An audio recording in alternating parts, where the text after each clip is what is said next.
দিয়ে জান্নাত কিনা যায়, সিয়াম পালন করে জান্নাত পাওয়া যায়, জান্নাত কিনা যায় না। তাসবিহ তাহলিল জিকির আজকার করে জান্নাত পাওয়া যায়, জান্নাত কিনা যায় না। কোরআন তেলাওয়াত করে জান্নাত পাওয়া যায়, জান্নাত কিনা যায় না। সবচেয়ে যেটা ভারী নেকি রাখা হবে সেটা হলো সদাচরণের নেকি। ইবাদতের জগতে সবচেয়ে ভিন্ন ধরনের ইবাদত হলো সালাত, নামাজ। সালাত আছে তো সব ইবাদত আছে, সালাত নেই তো কোনো ইবাদত নেই, সব কাটা গেছে। সালাত এমন একটি ইবাদত, নামাজ এমন একটি ইবাদত যে ওযু করে আদায় করতে হয়, তো পানি নেই, তো তায়াম্মুম করে আদায় করতে হবে, তো মাটি নেই, এমনিতেই করতে হবে। দাঁড়িয়ে সালাত আদায় করতে হয়, তো দাঁড়িয়ে থাকা যায় না, বসে, তো বসে থাকা যায় না, তো শুয়ে। পরিষ্কার কাপড় পরে সালাত আদায় করতে হয়, তো পরিষ্কার নেই, যে কাপড়ে পেশাব পায়খানা লেগে আছে তাতেই পড়ো। কোনো কাপড়ই নেই, তো উলঙ্গ হয়েই পড়ো।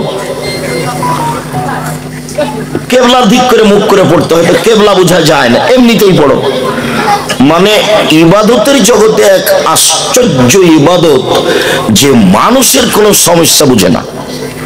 হজ বুঝে, হজ এবছর করিয়েন না, সামনে বার করেন, সমস্যা নেই।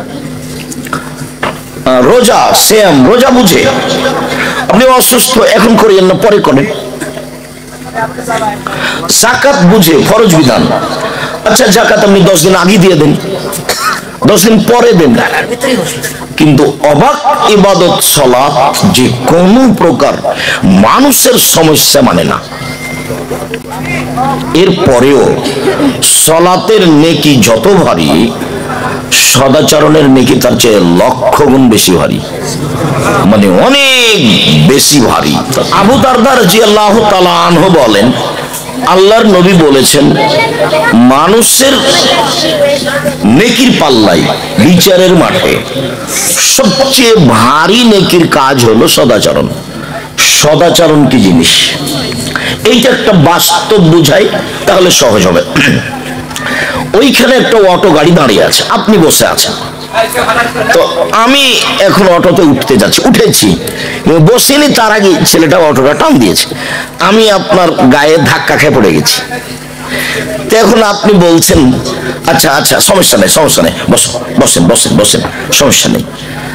একটা আর আরেকটা হলে আপনি বলছেন, চোখ নাই দেখে উঠতে পারেন না, কপালে চোখ নাই দেখে উঠতে পারেন না, হিসাব থাকে না। ওটাও আচরণ, এটাও আচরণ, ভালো কোনটা? ওটার নাম সদাচরণ, এর নাম হলো সদাচরণ। মানে ক্ষমতা দেখিয়ে, দাপট দেখিয়ে, নিন্দা করে, বিরোধিতা করে, জেল হাজতে মানুষকে দিয়ে, কষ্ট দিয়ে বেঁচে থেকে লাভ নেই। এগুলো হবে সব জুলুম, আর জুলুমের ফলাফল কঠিন। জুলুমের ফলাফলে ফেরাউন ডুবে গেছে 1500 বছর পরেও, 1500 বছর পরেও ডুবে গেছে। আর আপনাদের নেত্রী 45 মিনিট জুলুম করে বেঁচে থেকে লাভ নেই। অল্প সময়, কত সময়? 45 মিনিট দেশ ছেড়ে দিতে হবে। ক্ষমতা দেখিয়ে 2 দিন বেঁচে থেকে কোনো লাভ নাই, দাপট দেখাতে হবে না। অল্প রুজি উপার্জন করেন, ব্যবসা বাণিজ্য বড় করে করেন, কোটি কোটি টাকা ইনকাম করেন অসহায় মানুষের পাশে দাঁড়ানোর জন্য। সালাত আদায় করে জান্নাত পাবেন, পাওয়া যায়, জান্নাত কিনা যায় না। হজ করে জান্নাত পাওয়া যায়, জান্নাত কিনা যায় না। সিয়াম পালন করে জান্নাত পাওয়া যায়, জান্নাত কিনা যায় না।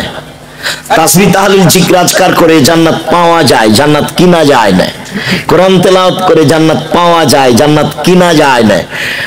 টাকা দিয়ে জান্নাত কিনা যায়, দান করে জান্নাত কিনা যায়। দান, দান করে, তো দান করলে টাকা লাগবে না? টাকা ইনকাম করতে হবে তখন ব্যবসা করে।